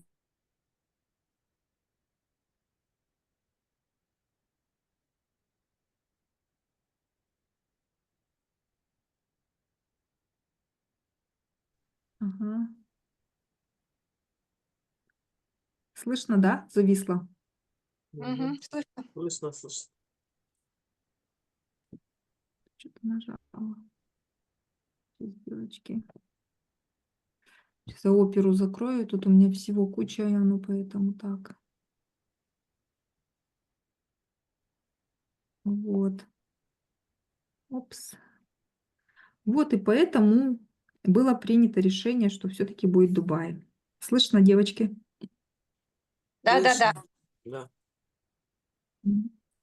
Вот и это самое. А теперь я стала думать, какой же легкий путь, чтобы там начать с этим Дубаем работать. Я стала коннектиться через каких-то сочинских агентов, кто туда уехал. Никто не давал информацию, ничего. И я пошла, видела в интернете одну девочку, у которой агентство работать стало с Дубаем. Я пошла к ним, говорю, можно я через вас буду взаимодействовать? Подружилась с ней. Я вот в Сочи, когда ездила в январе, я с ней встречалась. Вот. У нас хорошие отношения с ней. Только она уже в недвижимости не работает, она закрыла свою компанию. Она сейчас там хиромантией занимается. Короче, ушла она в какой-то там но очень мощный специалист по недвижимости. И вот через нее стала я взаимодействовать по недвижке Дубая. И когда у меня первые сделки случились, я туда полетела. Все. Вот на этом как бы такой вот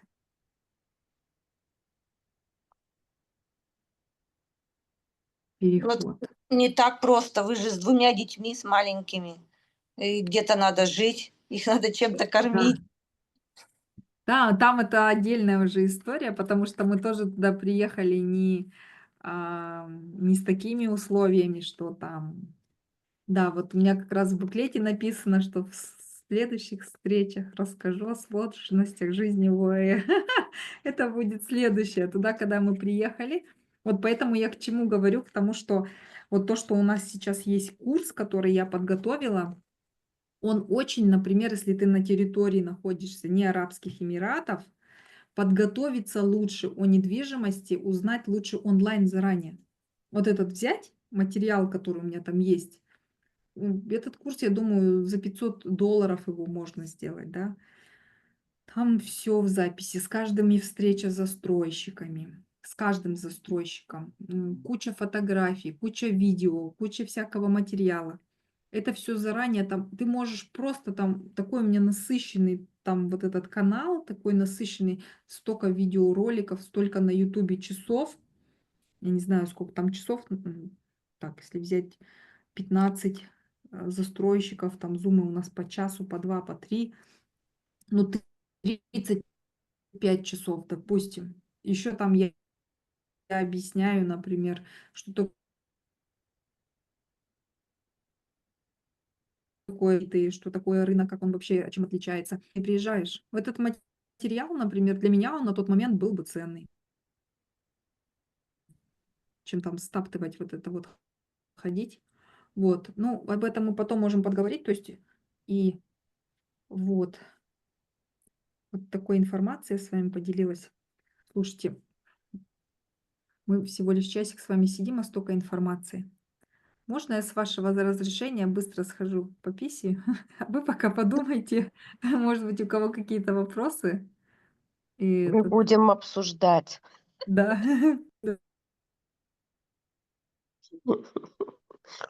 Ой.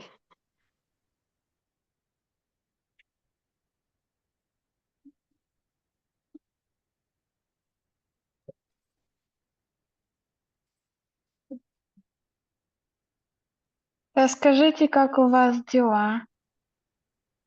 Все замечательно, лечимся. Да, я тоже что-то кашлю. У меня Ай, насморк сильный. Это вот когда вот дожди начались, я, видать, простыла, подцепила. И я уже третий день. Вот я вообще, у меня голос сегодня ужасный. Но я хотя бы чувствую себя лучше, головные боли прошли. А зато солнышко сегодня плюс 20 Да, градусов. да, сегодня выздоравливайте. да, да. Спасибо. Вот надо кису иметь, вот с ней, знаете, все боли проходят. Вот сейчас я У меня лежу, киса в России осталась, и у меня собака в России. Я уже как-то стыдно мне заводить здесь еще. А их полно на улице. Каждому можно подойти погреться. Каждой собаке. хм, Ох. потому что Ты, Марийка, расскажи, как тебе в Дубаях живется? Тебе вот самой где больше всего нравится? м, в Грузии, В Грузии? Мгм. да. Так, ну что, я вернулась, потому что если бы я это сейчас не сходила бы, девочки, больше бы я бы не смогла бы говорить. Но я думаю, на сегодня у нас как бы информации достаточно, потому что этот мало кто там будет. Это рабочие там встречи мы можем по часу, по два слушать, да, у нас там, потому что много материала. Поэтому что хочу сказать в завершении на сегодня, что, например, если кому-то попадется под руку эта информация или этот материал, и кому-то, если считаете нужным, что будет полезно присоединиться, получить какую-то от меня информацию, прийти к нам на обучение, да, то приходите. Это несложно, просто на это надо время. Плюс с моей стороны всегда будет поддержка. В плане того, что я поставлю информацию всю на ход, на рельсы, дам где что брать, только чтобы с вашей стороны была эта готовность, чтобы вы видели в этом возможность и ее использовали. И ответственность тоже со стороны каждого человека, то есть берешь и все везде слушаешь, ничего не пропускаешь. Это очень важно, потому что материала много, и каждый зум, каждая там встреча по 2 часа в среднем, и она насыщена, а, большим количеством информации, которой ты в двух словах не поделишься. Ну вот. Мой позыв, мой порыв, приглашаю вас на совместную деятельность, потому что тот объем клиентов, который сейчас есть у меня, я его сама не в состоянии я его обработать. Такой большой уже объем наработок, обращений, то физически эта команда мне сейчас нужна. У нас в команде 10 активных людей, в пассиве, если взять, 30, в большом пассиве, это большая наша группа, там 560 человек. Вот, а так по факту где-то надо, чтобы было 25, 30, 50 активных людей. И это получше будет любой работы стандартной. Ну, только надо научиться. Но ты работаешь сам на себя. То есть тут любая сфера, она запилена так, что ты берешь контакты партнеров, даются прямые контакты по всем направлениям. Ты уже потом этим распоряжаешься как хочешь, но вся фишка в том, что партнеры это все проверенные, через которых как бы уже я прошла со своими клиентами. Есть некоторые ниши, которые мы там заменяем партнеров и так далее, где-то мы их добавляем, чтобы чтобы себе упростить задачу обработки клиентов. То есть мы сразу 2-3 даем партнерам, 4 иногда и так далее. Вот. Сами приходите, отправляйте женщин. Мужчин нам не надо. С мужчинами я решила не работать. Мгм. Не надо, не надо. Ну вот.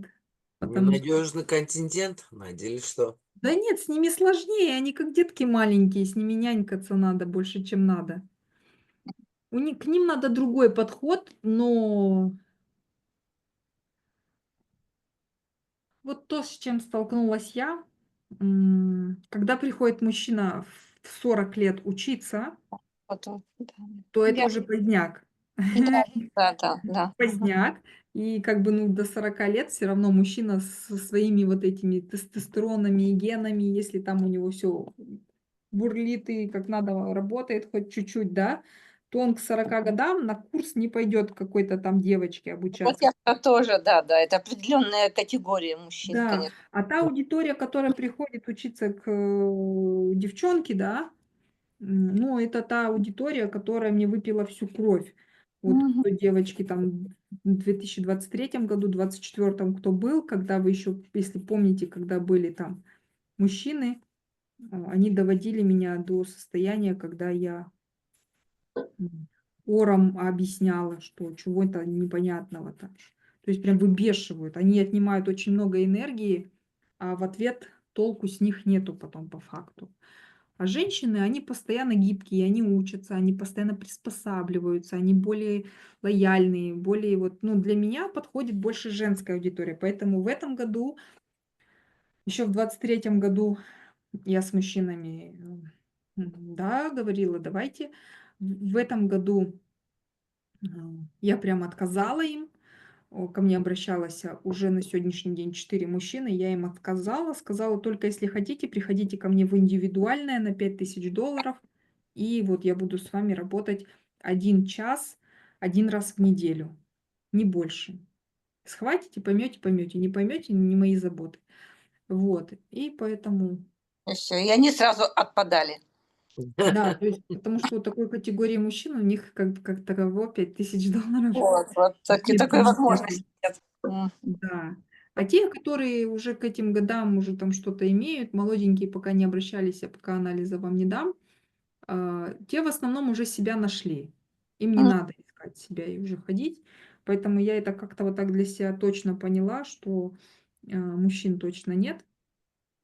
М, Вот. Мы с мужчинами каким образом взаимодействуем? Мы с ними взаимодействуем в каких-то партнерских направлениях. Вы сами видите, с кем мы уже с вами работаем, что если у нас и попадаются в партнерах мужчины, да, то они чаще всего, ну, уже много очень знают, много умеют, их учить уже сильно не надо. Конечно, мы их чуть-чуть подстраиваем Ну, под мы свои тогда будем рекомендации. их использовать тогда, Надюш, я так тогда понимаю, если их незнания будем использовать, Ну, которые они да, знают, мы пользуемся их будем у них знаниями. учиться того, что не знаем мы. То Да-да-да, есть, вот уже именно, состоятельным он уже состоялся, он знает там свою сферу, мы можем да. с ними партнерничать, выбивать с них вот эти все их незнания, все, что они знают, а остальное понятно. Все, я у тебя услышала, я понял. М,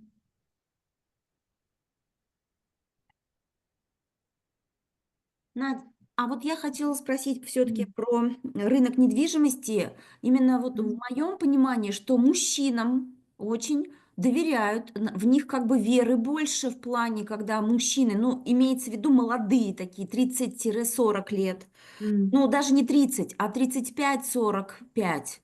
Просто получается, я так думаю, что в Дубае, скорее всего, кто из брокеров, так скажем, более активный и профессионалом являются? Наверное, все-таки мужчины, чем женщины. Что скажете по опыту Дубая? И Сочи. Мне интересно. Мне да. казалось, в Сочи тоже такие прожженные именно парни, мужчины, которые делают сделки, М. высокие чеки. Не знаю, я, честно, никогда об этом не думала, а Да? сейчас так, чтобы быстро сказать, да.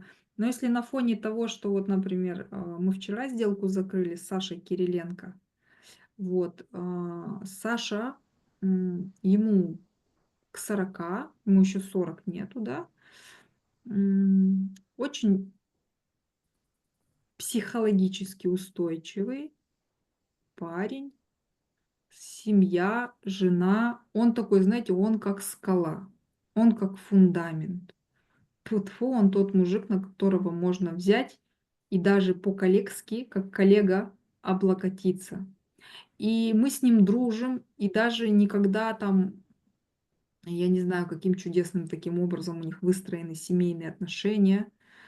То есть его супруга даже не шелохнется, чтобы там, да, приревновать кого-то. Там много очень девчонок красивых, да, вокруг, ну, в коллективе, и вот в окружении, все. Ну, она настолько вот, этому, я об этом думала, часто думаю, вот как бы вот этому бы максимально бы, да, научиться. Вот, что касаемо того, с чем сталкиваюсь я, да. Но в тот же самый момент я вижу, что и девушки много тоже продают. Мгм. Поэтому Я, не никогда об этом не думала. И не хочу так вот, например, свое какое-то мнение навязывать. можно я скажу? Да. Я это замечала, я когда работала в этажах, у нас 100 риэлторов, я тоже замечала, почему многие выбирают мужчин. И причем выбирают в основном женщин, потому что они действительно видят какую-то не поддержку, вот как вы сказали, защиту какую-то, надежность. Вот мне кажется, в этом плане. А есть, которые, наоборот, выбирают женщин, потому что с ними легче, потому что многие женщины мужчин боятся. Ну, то есть это я вот прям, когда особенно же любят э, клиентов переводить с одного риэлтора на другой, с одним почему-то не получилось, ну, ведут свою статистику, переводят на другого человека, то есть пол меняют, возраст меняют, вот таким образом. То есть это от психологического, мне кажется, больше зависит. М. Ну да-да-да, это индивидуально, и я соглашусь про мужчин старше 50, если он заходит в новую профессию, то там вообще очень тяжело. У него столько сложных вот этих моментов, то есть женщины быстро могут приспособиться и обучиться. С мужчинами намного сложнее, согласна. Мгм. Ну и знаете, те парни, которые попали в Дубай, или те женщины, которые все-таки туда уже попали, как-то устоялись, должен быть большой энергетический запас, точно. Ты должен уметь с собой работать как с часиками, если ты в эту сферу тем более идешь. То есть ты должен четко дедлайны соблюдать. То есть конкретно ты должен знать, когда тебе поесть, поспать. Если ты чуть собьешься, ну, до свидания. Вот, нужно знать, когда тебе надо отдохнуть, нужно знать, когда тебе поработать, и четко, прям как робот, жить по графику, если ты в этой сфере недвижимости, и быть психологически устойчивым. То есть а-ля вот так на ветерке в этой сфере, ну, вот. Так, поэтому что еще? Вот, что касаемо, например, если кому-то, например, вот да, что касаемо мужчин, и поэтому, если вот, например, у нас есть общая работа, которую я делаю в курсе, если в курсе, например, вам информации мало, идите в индивидуальную, если есть такая возможность. Я и так каждому индивидуально. Мне вот моя наставница говорит, а как вот а, ты все равно, говорит, со всеми, да, индивидуально работаешь? Я говорю, да. Она говорит, а сейчас у тебя будет в группе 25 человек, а как ты с каждым индивидуально будешь работать? Я говорю, ну вот, например. Она говорит, ты знаешь, что обычно в пределах там $1000 это все в записи шурует и шурует, а мне, честно, совесть не позволяет. Я не знаю, как я могу вот взять и вот так сказать: все, вот вам на 3 месяца, смотрите, изучайте все записи. Как-то как-то немножко для меня это не то. Я вижу в интернете, многие сейчас запускают кучу-кучу курсов, и ты там нажимаешь, и просто тебя куда-то там выводит на какие-то видео, на какие-то боты, и раз там в полгода ты можешь этого увидеть человека. И еще, главное, пишут тебе, как будто бы с его фотографией, как будто бы ты с ним общаешься, назначают на Zoom, а ты выходишь на Zoom с его. Я, наверное, к такому, я лучше в какой-то момент прекращу делать курсы, ну, чем, ну, наверно, нет. Не то чтобы, наверно, мне это, ну, не нравится. Не хочу так. Вот сейчас хочу поделиться в течение 6 месяцев, наработать команду. А у нас же бизнес, зачем нам это обучение? Сейчас это обучение ради того, чтобы бизнес на ход поставить. Потом с кем с вами мы дальше идем в бизнесе, у нас там деньги есть, достаточное количество, просто нам сейчас на увеличение команды надо, потому что запросов много, работы много. Растем мы и по странам растем, и в глубину по этим растем, и запросов у нас постоянно хватает. Поэтому просто потом это обучение чик-чик и все. Вот.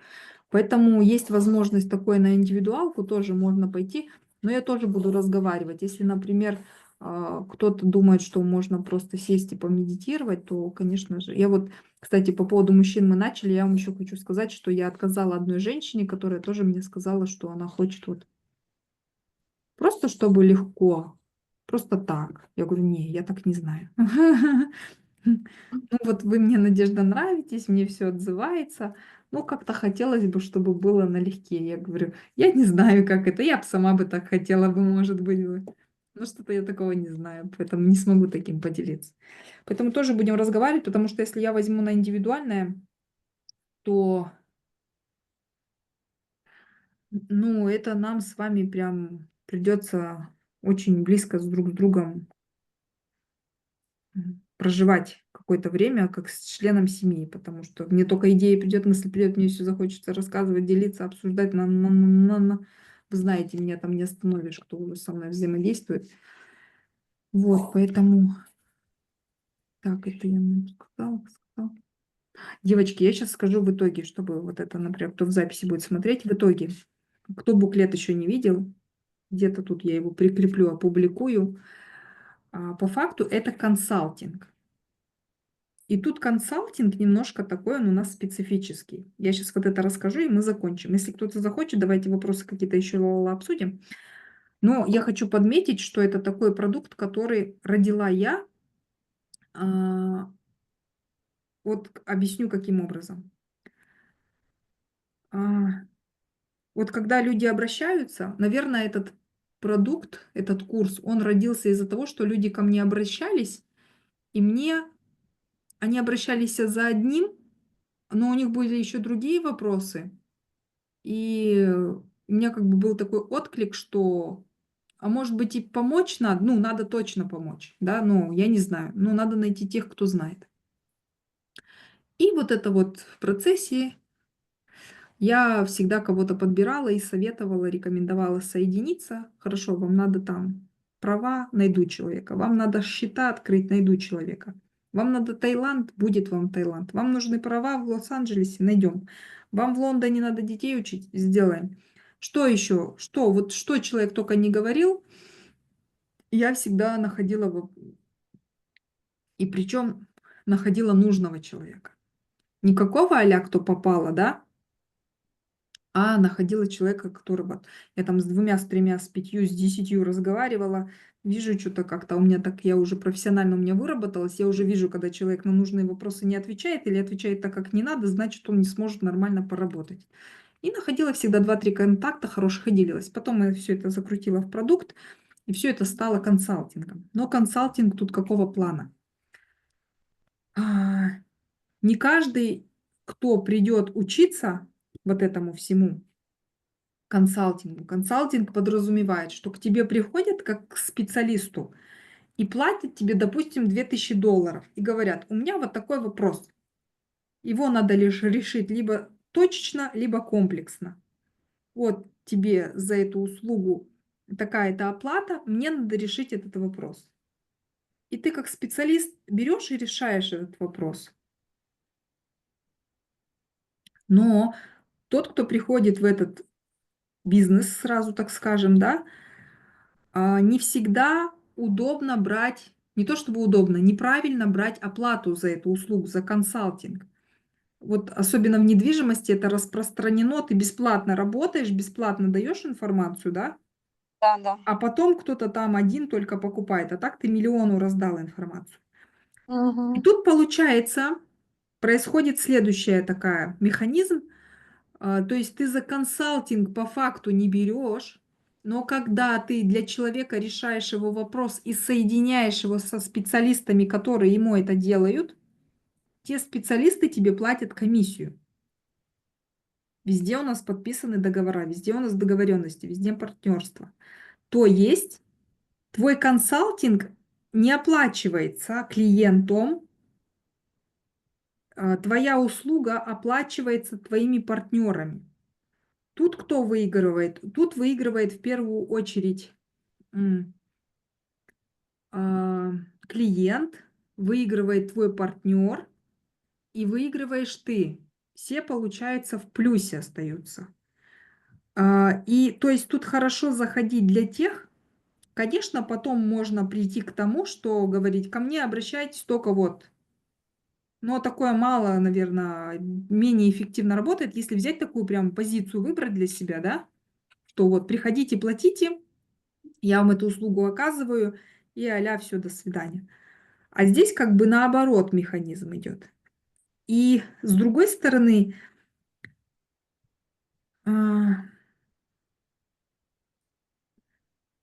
как тут правильно выразиться? Тут как будто бы с другой стороны ты заходишь к этому консалтингу, и таким образом у тебя больше вероятность того, что будет клиентов, потому что ты с него сразу оплату не берешь, ты как будто бы за услугу у него берешь по результату. Вот.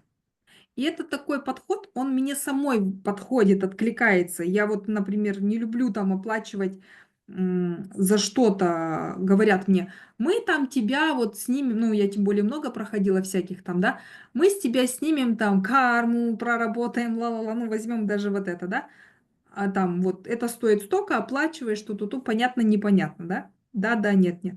А всегда хочется, например, вот Видит. чтобы повзаимодействовать, ты почувствовал, понял, тебе помогло, и ты потом, может быть, даже еще и больше там, да, оплачиваешь. Ну, зависит от человека, конечно. Вот. И поэтому мне самой такое всегда откликается. И вот, вот этот продукт, который по консалтингу в итоге сформировался, ты приходишь, у тебя нету вначале такой бешеной уверенности, но тебе партнеры дадут это знание, эту уверенность. Консалтинг как бы наоборот. Это очень интересная структура, на самом деле, если задуматься. И зайти в консалтинг вот так с нуля, задом наперед, да, по оплате, это интересно. И не нужно каждую сферу именно знать очень чересчур сильно. Главное тут научиться словить основной стержень, основной механизм, что тебе нужно базово просто это как елочку вот так собрать и правильно человеку преподнести, а уже потом с ним точечно поработать по разным направлениям. Вот. Обучение не быстрое, тоже скажу, непростое, но и не сложное. Ничего такого. Просто нужно уделить время. Там 2-3 месяца и все. Поэтому вот консалтинг наоборот получается. Как-то так можно его сформулировать.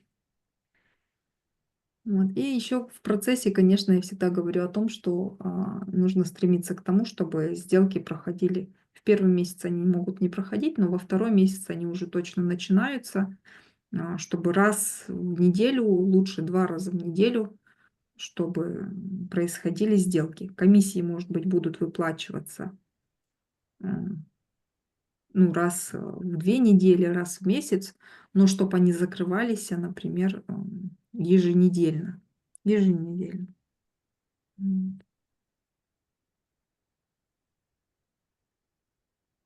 Согласна. И, Ну, кстати, согласна. когда оплата Татьяны, по раз в неделю результату, нормально. нет, мне тоже Татьяны, раз в такой неделю это опыт, график. да. Ну, Оплата, вы тогда когда, заболели, у вас что, аппендицит? да, оплата, когда по результату идет, да, и, как правило, получается, что люди даже платят больше, чем ты ожидаешь. Ну, вот у меня вот такой вот опыт был. Как бы, ну вот, Я тоже, когда по результату больше довольна, там, или парикмахером, да, или кем-то, да, мне да, еще да, больше хочется дать. вот, Да. вот, да, да, да, да. М. Вот Татьяна у нас вот пришла на обучение месяц назад, идет по графику, раз в неделю комиссия. Ну, как бы начисляется, но что-то в этот раз нам немножко там по ID Да, да, что-то Антон тормозил он. как-то это, Но да. он придумал, он говорит, я замучился вам день через день деньги слать, я теперь буду присылать раз в 2 недели. Ну ладно. Как-то он что-то там себе график какой-то придумал. Ну, что-то обделил нас с Марийкой. У нас с Марийкой там. У нас с Марийкой коннект полный. Да, у Ну, меня тоже там есть. Да, да, да, у нее и своя там сделка есть. да. У меня одна там есть на $100. Вот. Ну, я как-то пыталась намекнуть, но что-то он не понял меня. Вот. Ладненько, тогда на сегодня мы будем завершать, я думаю. И если хотите, по времени, смотрите, Елена пишет, подскажите, сколько обучение стоит и сколько по времени. Давайте мы с вами в личку спишемся. Получается, курс по знаниям, я вообще думаю, ну вообще так вот, я на него здраво смотрю. И те знания, которые за 3 месяца можно тут взять, и если их правильно их применить, ну, например, у меня раз в неделю приходит комиссия. Это тьфу, стабильно, спасибо Богу, да? Комиссии могут быть разные. Да. Вот. Они разные, смотря какая сфера. Вот. И получается, э, с той отдачей, которая эти знания идут для меня, я бы этот курс оценивала бы в стоимость $5000. Ну, минимум. Ну, не минимум, вот просто 5000 не жалко за него отдать. Но, например, если ты еще в этой сфере не зарабатываешь, я такую номинальную цену ему поставила 2500, но, например, я думаю, 2500, наверное, из глубинок людям это же, ну, дорого. Мгм. Например, 1250 придет тот человек, $1250. Я на этой цифре пока остановилась, да. Придет тот человек, которому немножко это, может быть, будет дороговато, но для него это будет а, Ему, ценность, да, да, ценность и именно, да. желание эти деньги вернуть, отбить, Мгм. как желательно, чем быстрее, тем лучше. То есть погружение тогда в материал и в обучение у человека будет заинтересованность выше. Я только с той целью, чтобы человек вот заплатил так, чтобы он чувствовал, что я хочу эти деньги быстро вернуть себе назад. Вот с этим порывом. И у меня даже большого желания сильно бешеного нету зарабатывать на курсе, но бесплатно, девчонки, я давать не буду, потому что это энергозатратно. Если в 23-м году взять, вы сами помните, выходили на Zoom и 100, и 125 человек было, все эти записи в Ютубе есть, там видно, сколько вот так нас квадратиками всеми записывала, сколько там людей было видно. И только 10%, кто все-таки работал, начинал, взаимодействовал. А сейчас, когда мы платно учимся, да, каждый из нас старается эту информацию брать и применять, чтобы хоть как-то свои деньги вернуть. Первый момент. И второй момент я помечу здесь в том, что а, после обучения и в процессе обучения мы делаем такой механизм, где я заинтересована, чтобы вы зарабатывали, потому что сделки мы делаем 20/80. То есть, ну, это во всех направлениях. То есть, например, если ваша комиссия $1000, то на компанию оставается $200, а ваши $800. Вот. И эти $200 я всегда хочу потратить вот на что-нибудь. Компания как таково называется Колибри. Вот, и я хочу заказать там, нас упаковать полностью, там красивые футболки с колибри, с принтами, эти кепки, худи хочу, всякие ручки, всякие штучки, там я уже сережки, кулоны присмотрела, браслеты присмотрела брелки, все с колибриями будет. То есть всегда, вот у меня, смотрите, сколько подарков стоит, я привезла. Парфюмы купила девчонкам. Сейчас вам покажу. Как там показать? Ну, короче, я их лучше принесу.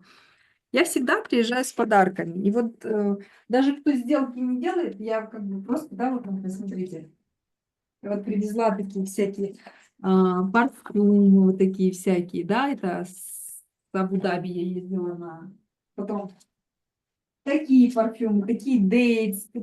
То есть у меня вон сумка еще с шоколадами стоит.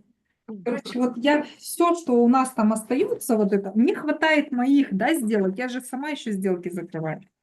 А все, что у нас от калибри вот это остается, 20%, это как бы те деньги, которые я всегда растрачиваю на какие-то наши вот эти расходы.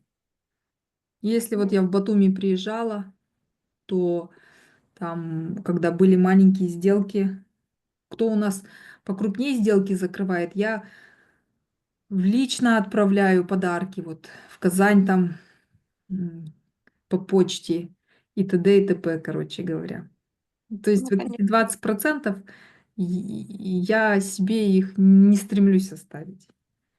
Я и хочу нам крутые худи сейчас заказать и принты на них поставить. И вот все выбираю, футболки хорошего качества. Пару раз мне с Китая пришли не очень качество. Я хочу прям на хороших поставить, чтобы надолго оно было. Вот, то есть таким вот выстроена схема. Тут у нас еще какие-то... Ладно, ага, ага. Вот, поэтому кому нужно будет по поводу обучения больше информации, напишите. И что у нас есть еще какие-то темы сегодня обсудить, скажите.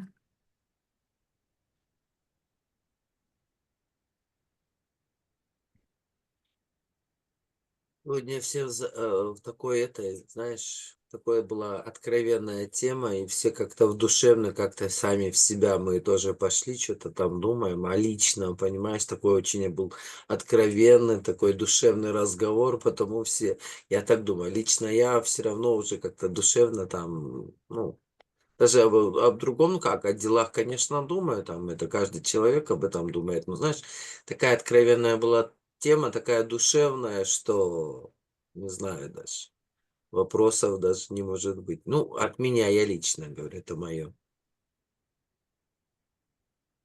Так, еще знаю, на каком уровне. Не нужно английский, Елена.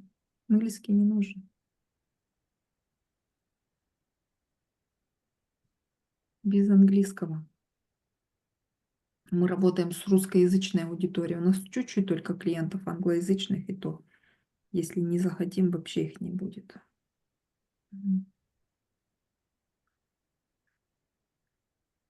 Еще вот в этих всех моментах, которые у нас идут рабочие,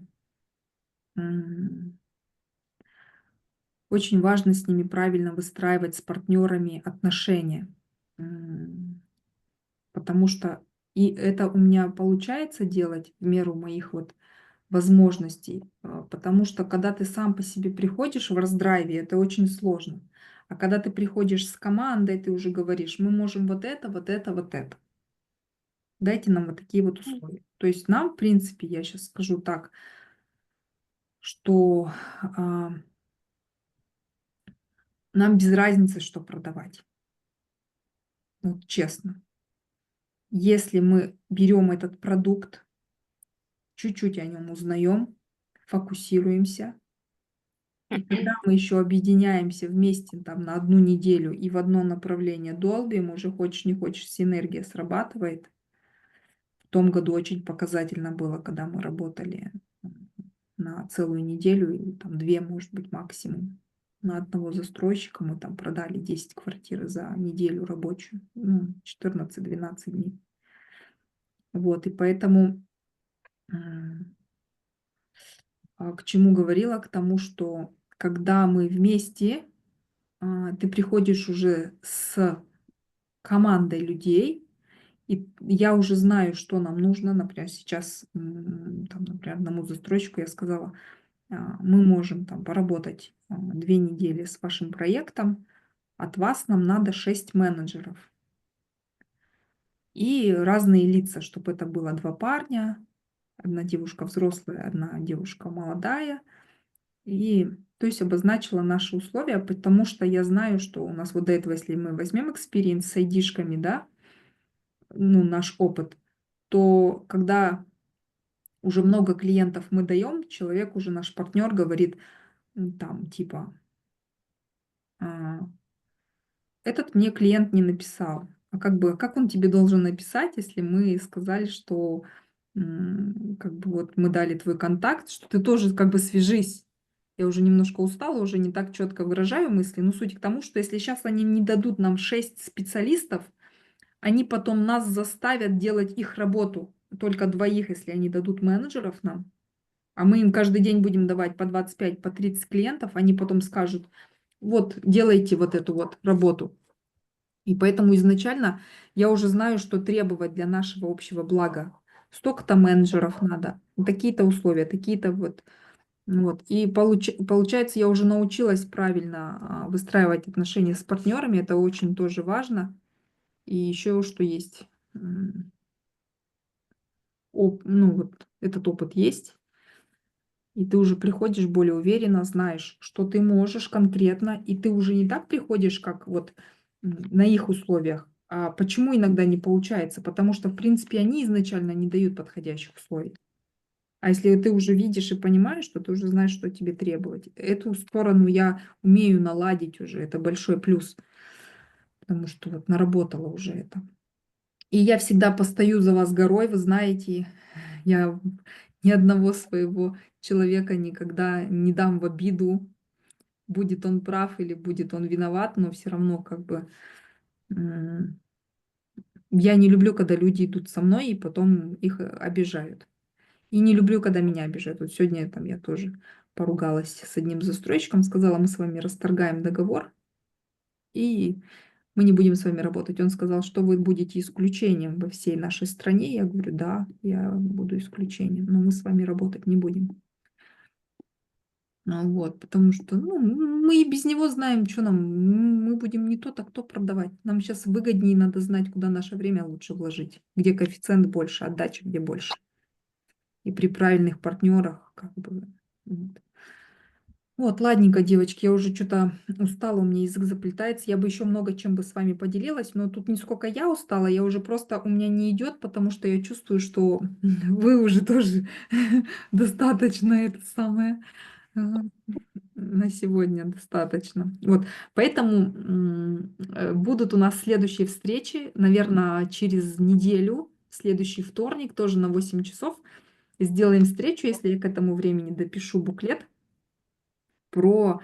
тоже поделюсь с вами, что как там в Дубай вначале приезжаешь, что тоже там, какие у меня лично были сложности, и тоже кому-то это будет интересно. Вот. А так пишите всегда в личку, всегда подробно отвечу, что-то, если где-то непонятно, подскажу. Вот. Все, будем расходиться. Ой, спасибо огромное. Ну да, За спасибо что? огромное. Вообще. За вообще просто решимость вот это вот все сказать. Потому что каждый из нас же хочет только хорошее рассказывать, так сказать, Да? показывать нецеллюлитные места. Ага. А тут вы прямо вот, да, молодец. Молодец. Это видно, что большая работа была проведена до того, как. Да, оно как-то щелкнуло само. Не Мгм. больно, не страшно, никак, вообще никак. Вот знаете, вот просто как будто бы. Ну, просто, да, вы, так сказать, доросли до этого, перешагнули, вышли из этого круга. Это здорово. Это эволюция. Эволюция, ну. Спасибо, Надь, большое, да. Да, спасибо. Очень Да. интересно. Девочки, вам спасибо, честно скажу. Вот, если бы вы бы не пришли бы, оно бы нафиг бы мне надо было бы. Ну Да. так, ну да, так оно, конечно. Как я без вас? Я вот это зачем? Кому кроме вас? Большое спасибо, Надюш. Спокойной ночи, Да, отдыхай. Вам спокойно. тоже всем Слушай, спокойной ночи. это большая Поэтому сила воли, что это ты все рассказала. Спасибо. Да. тем, кому будет полезно, и все, кому это откликается, и кому это даст какую-то пользу, то как бы, пусть это будет каким-то вот таким вот. Многим, Надюш, многим это даст. пользу и даст надежду, даст какой-то рывок, что можно с этим все переболеть, все это переступить. Это большая сила воли. Большое спасибо. Да, и даже если, например, я всегда говорю, даже если это не в компетенции нашего курса и не в компетенции каких-то моих знаний, но вы всегда можете ко мне обратиться и написать. И если это, например, будет как-то вот, я почувствую, что я это могу и это надо, и вот я могу что-то со временем придумать. Ну, что-то оно со временем из головы вылезет, как-то оно вот так аккумулируется. Такая у меня способность есть нужных людей соединять с нужными, для определенных людей находить вот с наработанными своими какими-то знаниями, и находить какие-то другие применения. То есть даже если это будет как-то вот по-другому, тоже можно. Пишите, и будем коммуницировать. Мгм. Все, я завершаю эфир на Всё, сегодня. спокойно. Всем Доброго пока. вечера. Да, Спасибо. всем всего доброго.